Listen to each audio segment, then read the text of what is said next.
Scene शुरू होता है सुरंग के टूट जाने के बाद से सुरंग के मलबे को उठाती हुई गाड़ियों के साथ, जहां दीवारों पे किसी अनजानी भाषा में कुछ लिखा हुआ मिलता है और साइंटिस्ट और उसके स्टूडेंट्स उसी को देखने आए होते हैं।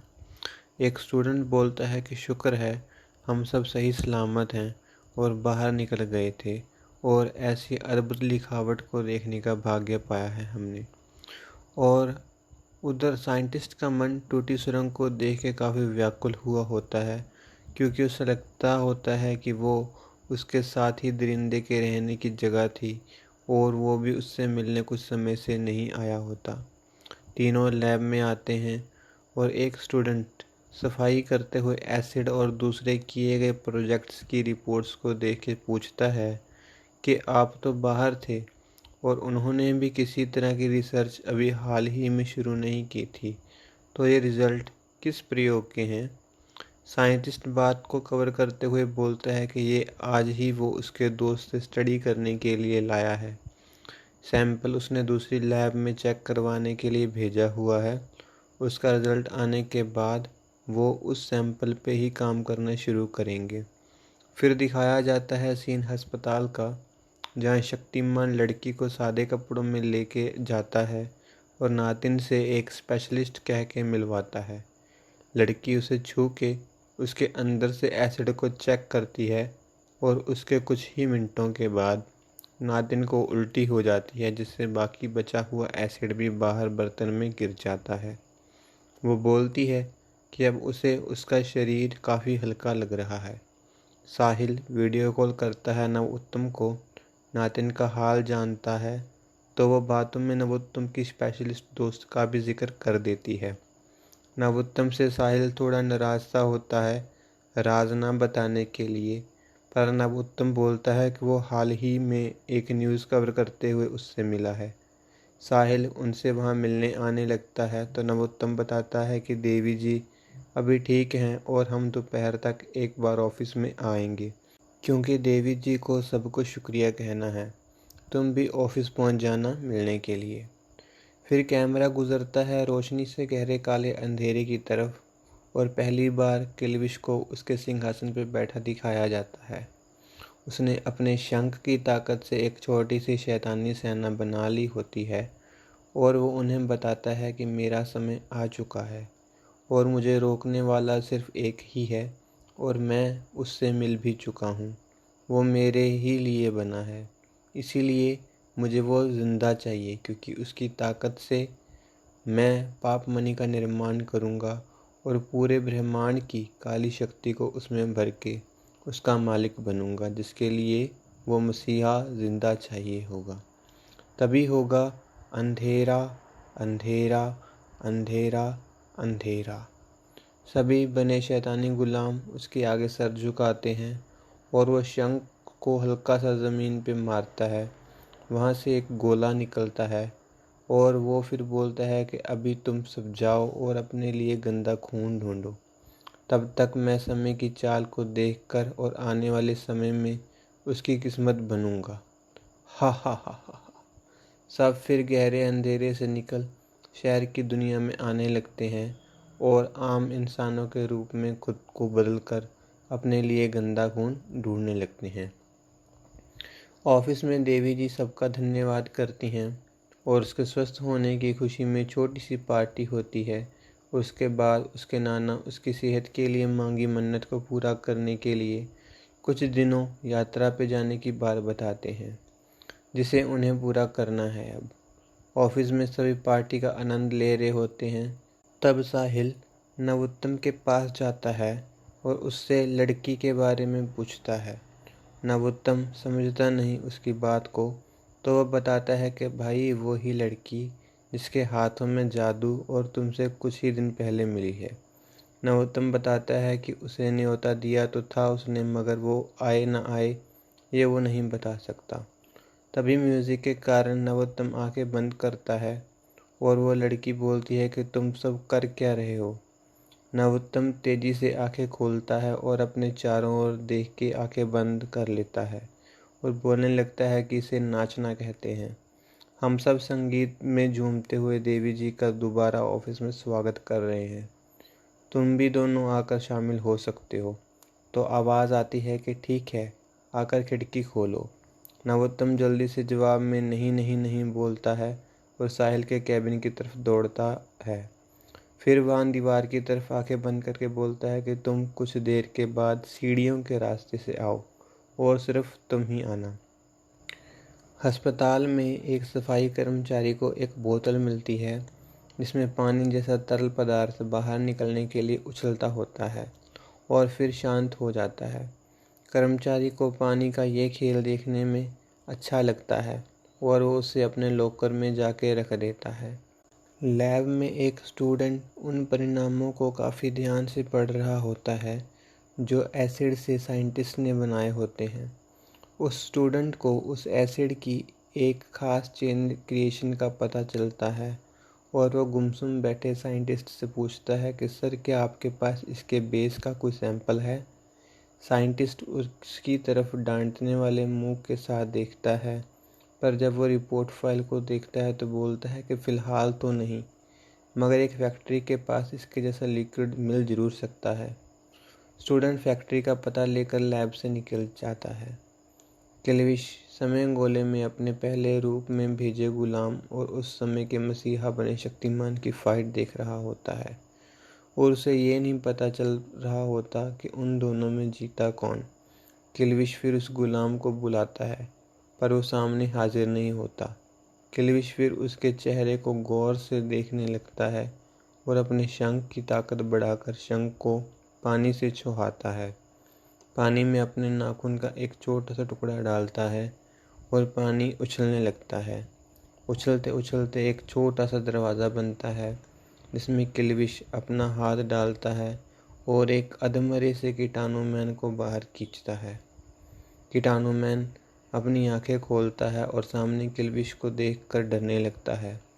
केल्विश उसके सर पे हल्के से नाखून रगड़ने लगता है और पूछता है कि तुम डर क्यों रहे हो?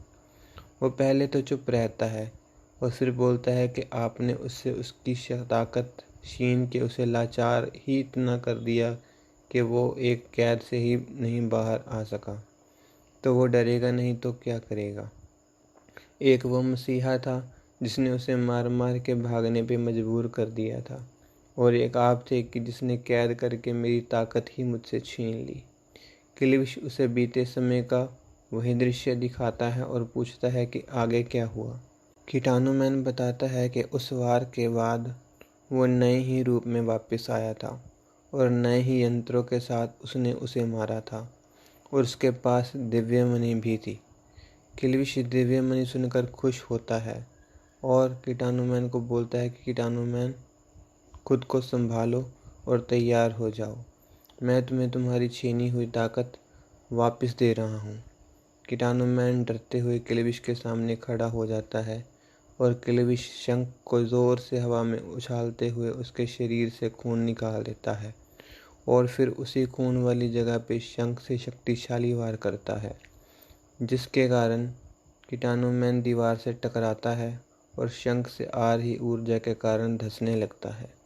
शंख की ऊर्जा रुकने पे ज़मीन पे गिरता है और उसके शरीर पे उसकी ताकत से कीटाणुओं का नया कवच बनने लगता है। कीटाणुमैन की आंखें फिर काली से सफ़ेद और सफ़ेद से हरे रंग में बदल जाती हैं और केल्विश बोलता है कि कीटाणुमैन, तुम्हारा वो दुश्मन अभी नादान है। इस समय में अगर तुम पाप मणि ढूंढ लो तो तुम उसे ऐसा सबक सिखा सकते हो जिससे वो तुम्हारे आगे बच्चों की तरह गिड़गिड़ाएगा और तुम अपनी बदले की दबी भावना को शांत कर पाओगे।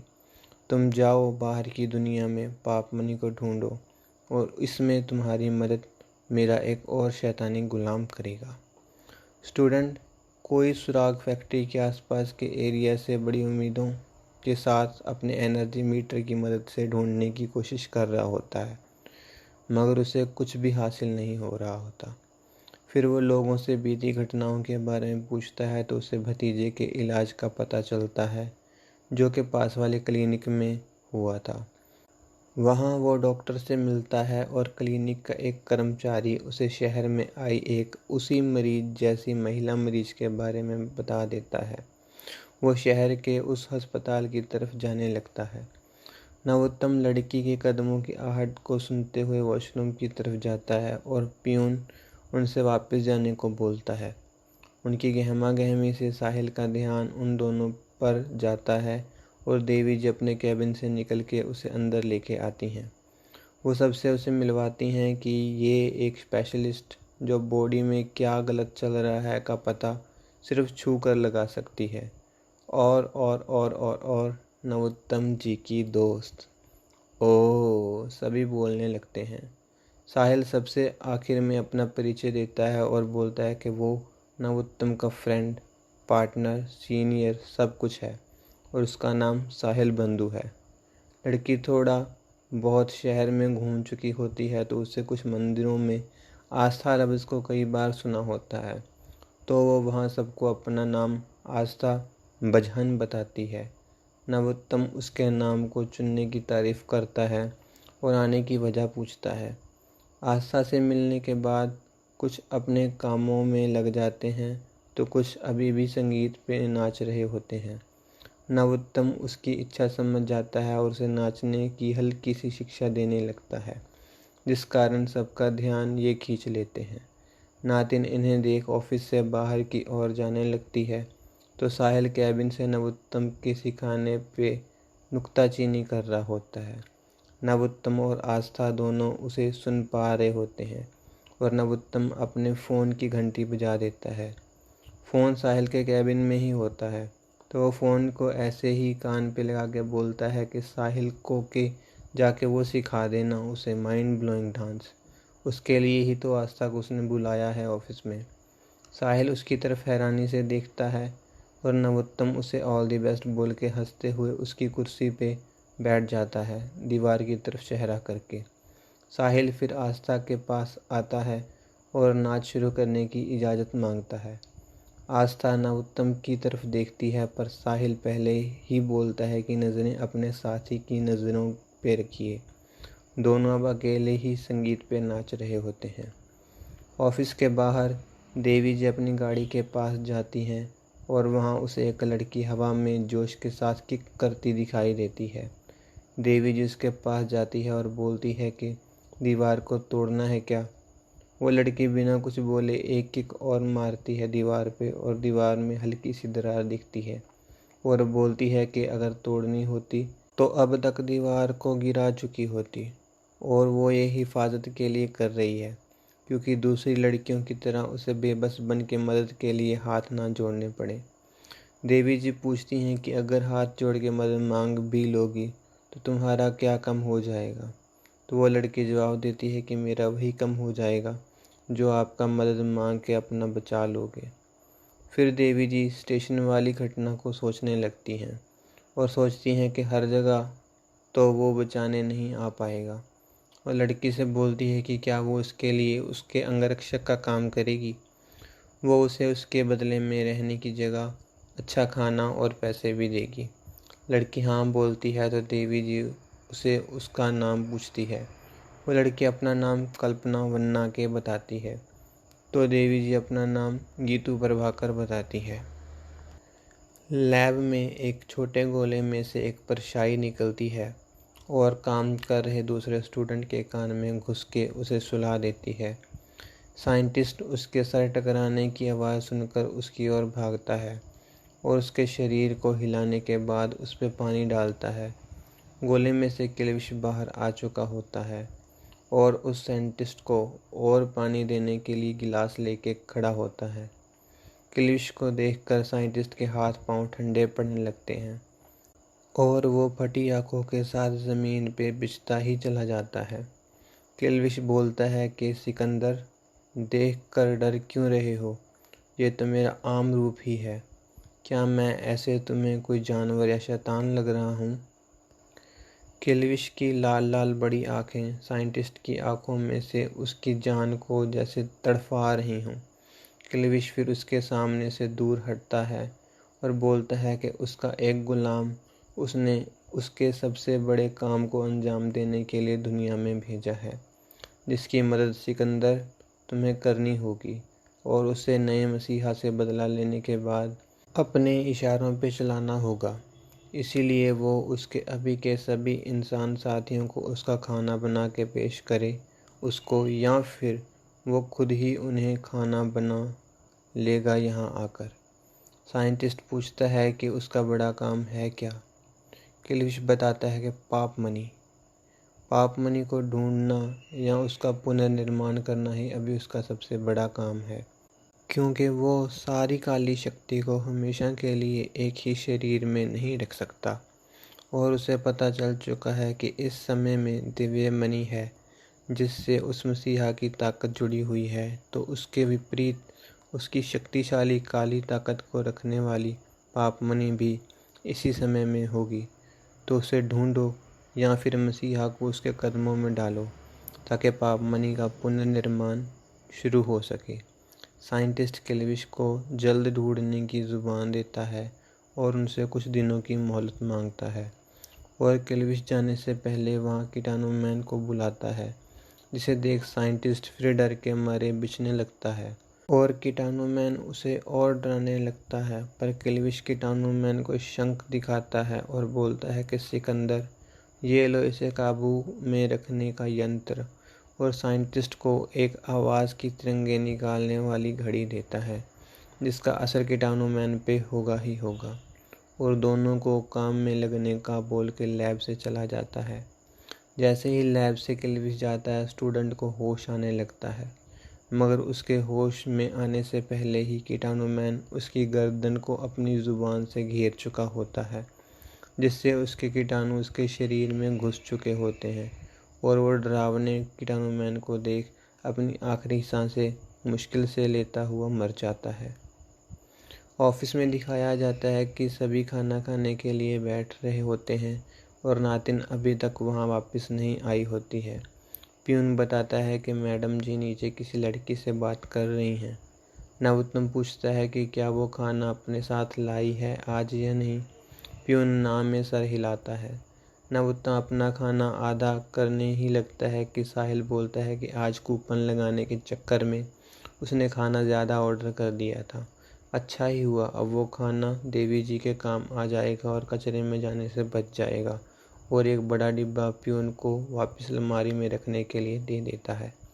इतने ही समय में देवी जी और कल्पना वहाँ पहुँच जाते हैं। नवोत्तम और आस्था दोनों को एक साथ देख हैरान हो जाते हैं, और आस्था जैसे ही सफाई में बोलने वाली होती है, देवी जी बोलती हैं कि मुझे माफ़ करना, क्योंकि इसे खाना खिलाना था तो मैंने नीचे खाना खा लिया है और मैं आज खाना साथ में भी नहीं लाई थी, तो सॉरी। और हाँ, इनसे मिली है मेरी अंगरक्षक कल्पना वन्ना के। आस्था आंखें निकलती हुई बोलती है, बॉडीगार्ड। नवोत्तम ने ये सोचा ही नहीं होता कि उसके आसपास वालों को भी अब पहले से ज़्यादा हिफाजत की ज़रूरत है, तो वो ये सुनकर अंदर एक सुकून सा महसूस करता है और आंखों से ही सुपर लेडी का शुक्रिया करता है। एक एम्प्लॉई उसके दुबले से शरीर को देखते हुए बोलता है कि क्या ये अपनी हिफाजत भी कर पाएगी, तो कल्पना हाथ पे हाथ मारते हुए बोलती है कि चुनौती मंजूर है। खाने के बाद दोनों के बीच एक पंजे का मुकाबला होता है, जिसमें कल्पना आसानी से जीतती है, तो साहिल बोलता है कि इसका कल उपवास था ना, इसलिए हारा है, और साहिल उसकी जगह कुर्सी पे बैठ जाता है। नवोत्तम आंखों से उसे हारने का इशारा करता है, पर सुपर लेडी मस्ती कर रही होती है। फिर धीरे धीरे सभी साहिल की मदद करने लगते हैं।